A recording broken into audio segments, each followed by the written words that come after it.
ಬೆಂಗಳೂರಲ್ಲಿ ಇರುವ Kalaburagi constable ಪೋಷಕರದ್ದು ಗೋಳಾಟ. Kalaburagi constable 10 ವರ್ಷದಿಂದ ಬೆಂಗಳೂರಿನ ಠಾಣೆಯಲ್ಲಿ ಕೆಲಸ ಮಾಡುತ್ತಿದ್ದಾರೆ. 10 ವರ್ಷದಿಂದ 16 ಬಾರಿ ಮನವಿ ಮಾಡಿದ್ರು ಟ್ರಾನ್ಸ್ಫರ್ ಆಗ್ತಾ ಇಲ್ಲ. ಒಬ್ಬನೇ ಮಗ, ತಂದೆ ತಾಯಿಗೆ 70 ವರ್ಷ, ಪೋಷಕರ ಆರೈಕೆಗೆ ಯಾರೂ ಇಲ್ಲ. ಕಾನ್ಸ್ಟೇಬಲ್ ಪೋಷಕರಿಗೆ ಕಣ್ಣು ಸರಿಯಾಗಿ ಕಾಣಲ್ಲ. ನಮಗೆ ಯಾರು ಗತಿ?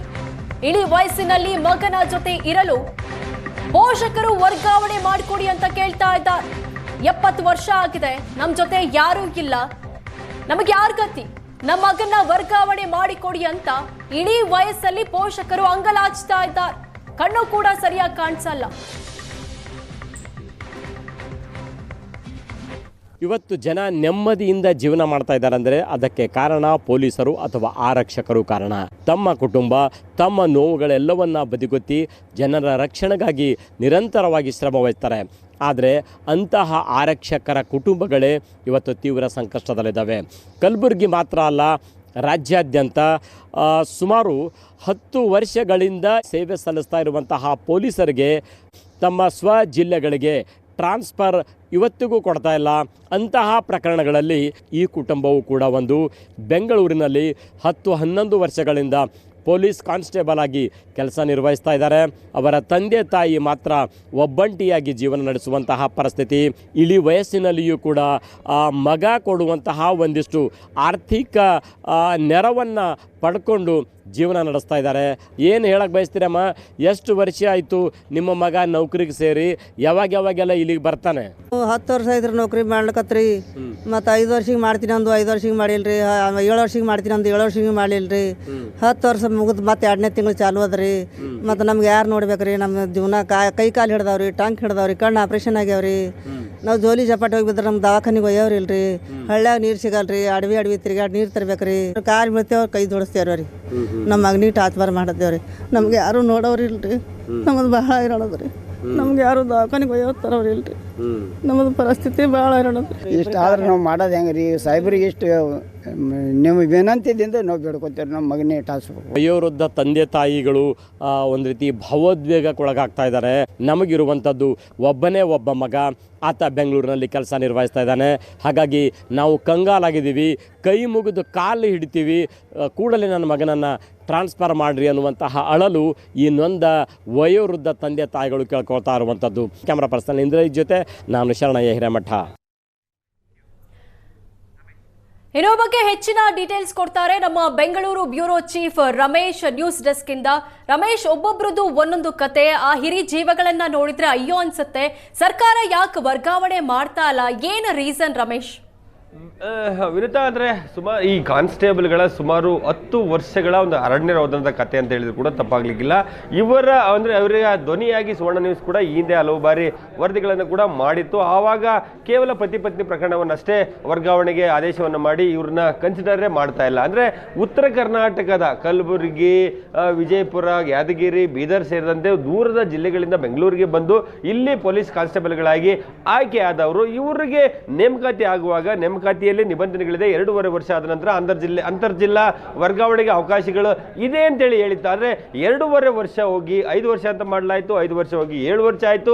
7 ವರ್ಷ ಹೋಗಿ 10 ವರ್ಷ ಕಳೆದ 2016ರ ಬ್ಯಾಚ್ನ ಸಿಬ್ಬಂದಿಗಳಿವರು 10 ವರ್ಷ ಕಳೆದ್ರು ಕೂಡ ಇವರ ಮನವಿಗೆ ಯಾರೊಬ್ಬರು ಕೂಡ ಸೊಪ್ಪು ಆಗ್ತಾ ಇಲ್ಲ. ಹಿರಿಯ ಅಧಿಕಾರಿಗಳು DG and IG ಮತ್ತೆ ಹೋಮ್ ಮಿನಿಸ್ಟರ್ಗಳನ್ನ ಭೇಟಿ ಮಾಡಿ ಹಲವು ಬಾರಿ ಮನವಿಯನ್ನು ಮಾಡಿದ್ದಾರೆ, CMಗೂ ಮನವಿ ಮಾಡಿದ್ದಾರೆ. ಆದರೆ ಇತ್ತೀಚೆಗೆ ಎಷ್ಟರ ಮಟ್ಟಿಗಿನ ದೌರ್ಜನ್ಯ ಇವ್ರ ಮೇಲೆ ಆಗ್ತಿದೆ ಅಂದರೆ DG and IG ಆಗಲಿ ಅಥವಾ IPS ಅಧಿಕಾರಿಗಳಿಗೆ ಅಥವಾ ಸರ್ಕಾರಕ್ಕೆ ನೇರವಾಗಿ ಈ ಸಿಬ್ಬಂದಿಗಳು ಹೋಗಿ ಮನವಿಯನ್ನು ಕೂಡ ಮಾಡಂಗಿಲ್ಲ. ಪ್ರಿಯರ್ ಪರ್ಮಿಷನ್ ಇಲ್ಲದೆ ಹಿರಿಯ ಅಂದ್ರೆ ಅಧಿಕಾರಿಗಳನ್ನ, ಸರ್ಕಾರದ ಪ್ರತಿನಿಧಿಗಳನ್ನ ಕೂಡ ಭೇಟಿ ಮಾಡಂಗಿಲ್ಲ ಅನ್ನುವಂಥ ರೀತಿಯಾದಂಥ ಒಂದು ಆದೇಶವನ್ನು ಕೂಡ ಹೊರಡಿಸಿದ್ದಾರೆ.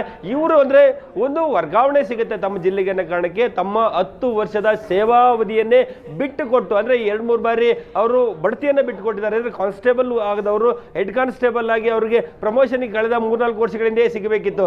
ಆದರೂ ಕೂಡ ಅದನ್ನು ಬಿಟ್ಟುಕೊಟ್ಟಿದ್ದಾರೆ. ಒಂದು ಪ್ರಮೋಷನ್ ಆಗಿದ್ರೆ ಒಂದು ಅಂದ್ರೆ ಉನ್ನತ ಹುದ್ದೆಗೆ ಬರ್ತಾ ಇದ್ರು, ಅದರ ಜೊತೆಗೆ ಸಂಬಳ ಕೂಡ ಹೆಚ್ಚಾಗ್ತಾ ಇತ್ತು. ಅದನ್ನೂ ಕೂಡ ಬಿಟ್ಟುಕೊಟ್ಟು ಚಾತಕ ಪಕ್ಷಿಗಳ ರೀತಿ ತಮ್ಮ ಜಿಲ್ಲೆಗೆ ಹೋಗಬೇಕು ಅಂತೇಳಿ ಕಾಯ್ತಾ ಇದ್ದಾರೆ.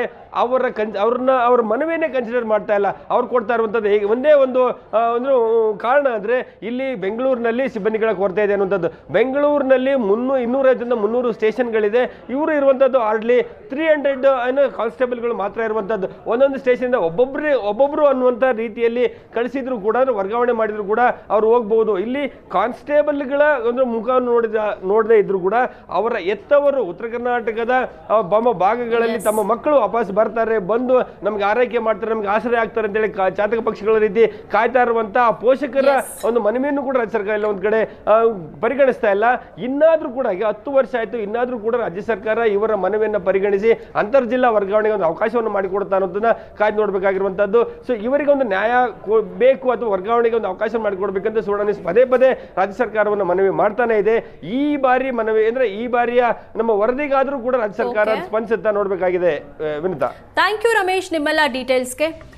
ಈಗ ನಮ್ಮ ಜೊತೆ ನೊಂದ ಕಾನ್ಸ್ಟೇಬಲ್ ಸಂಪರ್ಕದಲ್ಲಿದ್ದಾರೆ. ಸರ್ ನಮಸ್ಕಾರ. ನಮಸ್ಕಾರ ಮೇಡಮ್. ಸರ್ ಏನಿದು ಕತೆ? 2.5 ವರ್ಷ ಅಂತಾರೆ, ಆಮೇಲೆ 5 ವರ್ಷ ಅಂತಾರೆ, ಆಮೇಲೆ 7 ಅಂತಾರೆ, ಈಗ 10 ವರ್ಷ ಆಗಿದೆ, ಆದ್ರೂ ವರ್ಗಾವಣೆ ಆಗ್ತಾ ಇಲ್ಲ. ಯಾಕಾಗ ಆಗ್ತಾ ಇಲ್ಲ? ಮೇಡಮ್, ನಾವು 2016 ಅಪಾಯಿಂಟ್ ಆಗಿದ್ದು. 2016 ಅಪಾಯಿಂಟ್ ಆದಾಗ ಪ್ರೊಬೆಷನರಿ ಕ್ಲಿಯರ್ ಆದ್ಮೇಲೆ ಟ್ರಾನ್ಸ್ಫರ್ ಕೊಡ್ತೀನಿ ಅಂತಿತ್ತು ಮೇಡಮ್. ಆಮೇಲೆ ಒಂದು ಪ್ರೊಬೆಷನರಿ ಕ್ಲಿಯರ್ ಆದ್ಮೇಲೆ ಅರ್ಜಿಗಳು ಕೊಟ್ಟಿವಿ ಮೇಡಮ್. ಅರ್ಜಿಗಳು ಕೊಟ್ಟಾಗ ಮೇಡಮ್ ಇನ್ನು ಕೊಡ್ತಾರೆ ಹೋಗ್ತಾರೆ ಅಂತ ತಿಳ್ಕೊಂಡು 5 ವರ್ಷಕ್ಕೆ ಮಾಡಿದ್ರು ಮೇಡಮ್. 5 ವರ್ಷ ಆದ್ಮೇಲೆ ಅರ್ಜಿಗಳು ಕೊಟ್ಟಾಗ 7 ವರ್ಷ ಮಾಡಿದ್ರು ಮೇಡಮ್. 7 ವರ್ಷ ಆದ್ಮೇಲೆ ನಿಮ್ಗೆ ಟ್ರಾನ್ಸ್ಫರ್ ಕೊಡ್ತೀವಿ ಅಂತೇಳಿ ಆನ್ಲೈನ್ ಅಲ್ಲಿ ಅಪ್ಲಿಕೇಶನ್ ಅರ್ಜಿಗಳು ಹಾಕೊಂಡ್ರು ಮೇಡಮ್. 7 ವರ್ಷ ಮುಗಿದ್ಮೇಲೆ ಇವಾಗ 10 ವರ್ಷ ಆಗಿದೆ ಮೇಡಮ್ ನಾವು ಅರ್ಜಿಗಳು ಹಾಕಿ. ಅವಾಗ ಒಬ್ಬ ನಾವು ತಂದೆ ತಾಯಿ ಒಬ್ಬನೇ ಮಗ ಮೇಡಮ್. ಈಗ ಟ್ರಾನ್ಸ್ಫರ್ ನಮ್ಮ ತಂದೆ ತಾಯಿಗಳಿಗೆ ಬರೀ ಸುಳ್ಳು ಹೇಳ್ತಾನೆ ಬರ್ತಾ ಇದೀವಿ. 5 ವರ್ಷ ಆದ್ಮೇಲೆ 7 ವರ್ಷ, 7 ವರ್ಷ ಆದ್ಮೇಲೆ ಈಗ 10 ವರ್ಷ, 10 ವರ್ಷ ಆದ್ರೂ ಮಾಡ್ತಿಲ್ಲ ಮೇಡಮ್. ಈಗ ನೀವು ಮನವಿ ಮಾಡಿದ್ರ? ಈಗ ಮನವಿ ಮಾಡೋದಕ್ಕೂ ಅದಕ್ಕೆ ನಿರ್ಬಂಧ ಇದೆಯಂತಲ್ಲ, ಗೃಹ ಸಚಿವರನ್ನ ಮಾತಾಡ್ಸೋ ಹಂಗಿಲ್ಲ ಅಂತೇಳಿ ನಿರ್ಬಂಧ ಹಾಕ್ತಾರೆ ಅಂದ್ರೆ ನೀವ್ ಯಾರ ಹತ್ರ ನಿಮ್ ಸಮಸ್ಯೆಯನ್ನ ಕೇಳ್ಬೇಕು? ಹಾಗಿದ್ರೆ ಅದೇ ಮೇಡಮ್, ನಾವು ಯಾರ ಹತ್ರ ಕೇಳ್ಬೇಕಂತ ನಮಗೂ ಗೊತ್ತಾಗ್ತಿಲ್ಲ ಮೇಡಮ್. ನಿಮ್ ತಂದೆ ತಾಯಿ ಏನ್ ಹೇಳ್ತಾರೆ? ವಯಸ್ಸಾಗಿದೆ ಪ್ರತಿಯೊಬ್ಬರಿಗೂ, ನಾವು ನೋಡ್ತಾ ಇದ್ವಿ, ಈಗ ಕಣ್ ಕಾಣಿಸಲ್ಲ, 70 ವರ್ಷ ಆಗಿದೆ, ನಮ್ಮ ಮಗ ವಾಪಸ್ ಊರಿಗೆ ಬಂದ್ರೆ ಸಾಕು ಅಂತ ಹೇಳ್ತಾರೆ. ನಿಮ್ಮ ತಂದೆ ತಾಯಿಗೆ ಏನ್ ಹೇಳ್ತಾರೆ? ತಂದೆ ತಾಯಿಗಳು ಮೇಡಮ್ ಯಾವಾಗ ಬರ್ತೇನೆ ನಮ್ಮ ಮಗ, ಬರೀ ಸುಳ್ಳು ಹೇಳ್ತಾನೆ, ಏನೋ ಏನ್ ಬರೋಕೆ ಆಸೆನೇ ಇಲ್ವೇನೋ, ಏನು ಸುಳ್ಳು ಹೇಳ್ತಾನೆ, ಈ ತರ ಅನ್ಕೊಂತಾರೆ ಮೇಡಮ್ ನಮ್ಮ ಬಗ್ಗೆನೆ. ನೀವು ಕಳೆದ ಬಾರಿ ಊರಿಗೆ ಯಾವಾಗ ಹೋಗಿದ್ದು? ಈ ರೀತಿ ಊರಿಗೆ ಹೋಗ್ತೀವಿ, ತಂದೆ ತಾಯಿನ ನೋಡ್ಕೊಬೇಕು ಅಂತ ಹೇಳಿದ್ರು, ಯಾವ ರೀತಿ ಸ್ಪಂದನೆ ಬರುತ್ತೆ ಇಲಾಖೆಯಿಂದ? ಮೇಡಮ್ ಕಳೆದ ಅಂದ್ರೆ 2025 ಮೇಡಮ್ ನವೆಂಬರ್ ಅಲ್ಲಿ ಹೋಗಿದ್ದು ಮೇಡಮ್ ಲಾಸ್ಟ್ ಟೈಮ್ ಊರಿಗೆ. ಇಲ್ಲಿವರೆಗೂ ಹೋಗಿಲ್ಲ ಮೇಡಮ್. ರಜೆಗಳ ಅಭಾವ ಮೇಡಮ್ ಕೊಡಲ್ಲ. ಈಗ ನೀವು ಬೆಂಗಳೂರಲ್ಲಿ ಒಬ್ಬರೇ ಇದ್ದೀರಿ, ನಿಮ್ಮ ಆರ್ಥಿಕ ಹೆಂಗೆ ಇದೆ? ಯಾವ ರೀತಿ ಬ್ಯಾಲೆನ್ಸ್ ಮಾಡ್ತೀರಾ? ಯಾಕಂದ್ರೆ ಬೆಂಗಳೂರಲ್ಲಿ ಜೀವನ ನಡೆಸೋದು ಅಷ್ಟು ಸುಲಭ ಅಲ್ಲ. ನೀವು ಕಾನ್ಸ್ಟೇಬಲ್ ಇದ್ದೀರಿ, ನಿಮ್ಮ ಸಂಬಳನೂ ಏನೋ ಲಕ್ಷಗಟ್ಟಲೆ ಬರೋದಿಲ್ಲ. ಯಾವ ರೀತಿ ನಡೆಸ್ತಾ ಇದ್ದೀರಾ ಬೆಂಗಳೂರಲ್ಲಿ ಜೀವನ? ಮತ್ತೆ ಊರಲ್ಲಿ ನಿಮ್ಮ ಹೆಂಡತಿ, ಮಕ್ಕಳು, ಹೆತ್ತವರು, ಯಾವ ರೀತಿ ಇದೆ ಪರಿಸ್ಥಿತಿ? ಅದೇ ನಾವು ಏನ್ ಕೆಲಸ ಮಾಡ್ತೀವಿ ಮೇಡಮ್, ಅದು ನಮ್ಗೆ ಫ್ಯಾಮಿಲಿಗೆ ಖರ್ಚಿಗೆ ಅಷ್ಟೇ ಸರಿ ಹೊಂದುತ್ತೆ ಮೇಡಮ್. ಸೇವಿಂಗ್ಸ್ ಅನ್ನೋದು ಏನಾಗೋದಿಲ್ಲ ಮೇಡಮ್. ಆತರ ಪರಿಸ್ಥಿತಿ ಇದೆ ನಮ್ಗೆ. ಅದು ಇದ್ರ ಬಗ್ಗೆ ಏನಿಲ್ಲ ಮೇಡಮ್. ನಮ್ಗೆ ತಂದೆ ತಾಯಿನ ನೋಡ್ಕೊಂಡು ಕರ್ತವ್ಯ ಮಾಡಲು ನಮ್ಮ ಊರಿಗೆ ನಮಗೆ ಕಳಿಸ್ಬಿಟ್ರೆ ಸಾಕು ಮೇಡಮ್. ಅಷ್ಟೇ ಕಾಯ್ತಾ ಇದೀವಿ ಮೇಡಮ್ 10 ವರ್ಷದಿಂದ. Okay, thank you sir Asianet Suvarna news ಜೊತೆ ಮಾತನಾಡಿದಕ್ಕೆ. ಈಗ ನಮ್ಮ ಜೊತೆ ಮತ್ತೋರ್ವ ನೊಂದ ಕಾನ್ಸ್ಟೇಬಲ್ ಇದ್ದಾರೆ. ಸರ್ ನಮಸ್ಕಾರ. ಮೇಡಮ್ ನಮಸ್ತೆ ಮೇಡಮ್. ಸರ್ ನೀವ್ ಯಾವಾಗ ಜಾಯ್ನ್ ಆಗಿದ್ರಿ? ನಿಮ್ಮ ಊರು ಬೆಂಗಳೂರಿಂದ ಎಷ್ಟು ದೂರ ಇದೆ? ನೀವು ಎಷ್ಟು ವರ್ಷಗಳಿಂದ ವರ್ಗಾವಣೆಗೋಸ್ಕರ ಮನವಿ ಮಾಡ್ತಾ ಇದ್ದೀರಾ? ಮೇಡಮ್ ನಮಸ್ತೆ, ನಾವು ಕಲ್ಯಾಣ ಕರ್ನಾಟಕದಿಂದ ಬಂದಿದ್ದೀವಿ. ನಾವು 2016 ಜಾಯ್ನ್ ಆಗಿದ್ದೀವಿ ಮೇಡಮ್. ಆ ಟೈಮಲ್ಲಿ ಪ್ರೊಬೆಷನರಿ ಪೀರಿಯಡ್ 2.5 ವರ್ಷ ಮುಗಿದ್ಮೇಲೆ ಟ್ರಾನ್ಸ್ಫರ್ ಹೋಗ್ಬೋದು, ಇಂಟರ್ ಡಿಸ್ಟ್ರಿಕ್ಟ್ ಟ್ರಾನ್ಸ್ಫರ್ ಅಂತ ಇತ್ತು ಮೇಡಮ್. 2019 ಮಿನಿಸ್ಟರ್ MLAಗಳ ಮಿನಿಟ್ ಲೆಟರ್ ಮೇಲೆ 350 ಜನ ಬೆಂಗಳೂರಿಂದ ಹೋದ್ರು ಮೇಡಮ್. ಬಟ್ ಆ ಟೈಮಲ್ಲಿ ಬೆಂಗಳೂರಲ್ಲಿ ಇದ್ದಿದ್ದೆ ಕೇವಲ 4,000 ಕಾನ್ಸ್ಟೇಬಲ್ಸ್. 2019 ಲಾಸ್ಟ್ ಜನರಲ್ ಕೇಸಲ್ಲಿ ಕಳಿಸಿರೋದು ಮೇಡಮ್. 2019 to 25 ಒಬ್ರು ಜನರಲ್ ಕೇಸಲ್ಲಿ ಹೋಗಿಲ್ಲ. ಎಲ್ಲ ಪತಿ ಪತ್ನಿ ವರ್ಗಾವಣೆ ಬಿಟ್ರೆ ಸೈನಿಕರ ವರ್ಗಾವಣೆ, ಮಾಜಿ ಸೈನಿಕರ ವರ್ಗಾವಣೆಯಲ್ಲಿ ಹೋಗಿದ್ದಾರೆ. ವರ್ಷ ನೂರ ಕೊಟ್ಟಿದ್ರು ನಾವು ಬೆಂಗಳೂರಿಂದ. ಇವತ್ತು ಈ ಸಮಸ್ಯೆ ಆಗ್ತಿರ್ಲಿಲ್ಲ ಮೇಡಮ್. ನಾವು 2,000 ಜನ ಅಪ್ಲಿಕೇಶನ್ ಹಾಕಿದ್ವಿ. ಬಟ್ ಇವರು ಈಗ 10 ವರ್ಷ 1 ಡೆಕೆಡ್ ನಮಗೆ ಟ್ರಾನ್ಸ್ಫರ್ ಕೊಡ್ಲಿಲ್ಲ ಅದಕ್ಕೆ 85% ಎಲ್ಲ ಪ್ರಮೋಷನ್ ತಗೊಂಡ್ರು ಮೇಡಮ್.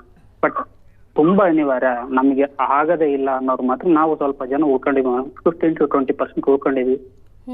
7 ವರ್ಷಕ್ಕೆ ಕೊಡ್ಬೇಕಾಗಿದ್ದು ಈಗ 10 ವರ್ಷ ಆದ್ರೂ ಇವರು ಮತ್ತೆ ಮೆನ್ ಇಲ್ಲ. ಆಕ್ಚುಲಿ 7 ವರ್ಷ ತುಂಬಿದಾಗ ಹೋಮ್ ಮಿನಿಸ್ಟರ್ ಆರ್ಡರ್ ಮಾಡಿದ್ರು ಮೇಡಮ್ ಟ್ರಾನ್ಸ್ಫರ್ ಕೊಡಿ ಅಂತ. ಬೆಂಗಳೂರಿಂದ ಆಫೀಸರ್ಸ್ ಇಲ್ಲ ಮೆನ್ ಇಲ್ಲ ಇಲ್ಲಿಂದ ಕೊಡಕ್ ಆಗಲ್ಲ ಅಂತ ಮತ್ತೆ ಲಾಬಿ ಮಾಡಿ ನಿಲ್ಸಿದ್ರು. ಈಗ 10 ವರ್ಷ ಆಗಿದೆ. ಈಗ 10 ವರ್ಷ ಆದ್ರೆ ನಮ್ ಡಿಜಿ ಸಾಹೇಬ್ರು ಈಗ ಬಂದಿದ್ದಾರೆ ಮೇಡಮ್. 2020 to 25 ನಮ್ಮ ಒಬ್ರೊಬ್ರು ಕಾನ್ಸ್ಟೇಬಲ್ ಡಿಜಿ ಆಫೀಸಿಗೆ ಹೋಗಿ ಒಳಗಡೆ ಏನು ಕೇಳೋ ತರ ಇರ್ಲಿಲ್ಲ ಮೇಡಮ್. ಇವತ್ತು ಬಂದಿರೋ ಸಾಹೇಬ್ರು ಕಷ್ಟ ಅಂತ ಹೋದ್ರೆ ಚೇಂಬರ್ ಒಳಗಡೆ ಕರ್ಸ್ಕೊಂಡ್ಬಿಟ್ಟು ಏನ್ ನಿಮ್ ಸಮಸ್ಯೆ ಅಂತ ಕೇಳ್ತಾರೆ. ಅವ್ರು ಮಾಡ್ಲಿಕ್ಕೆ ರೆಡಿ ಇದಾರೆ ಮೇಡಮ್. ಓಕೆ ಸರ್, ನಿಮ್ಮ ಸಮಸ್ಯೆಯ ಬಗ್ಗೆ ಏಷ್ಯಾನೆಟ್ ಸುವರ್ಣ ನ್ಯೂಸ್ ಗೃಹ ಸಚಿವರ ಗಮನಕ್ಕೆ ಕೂಡ ತರ್ತೀವಿ.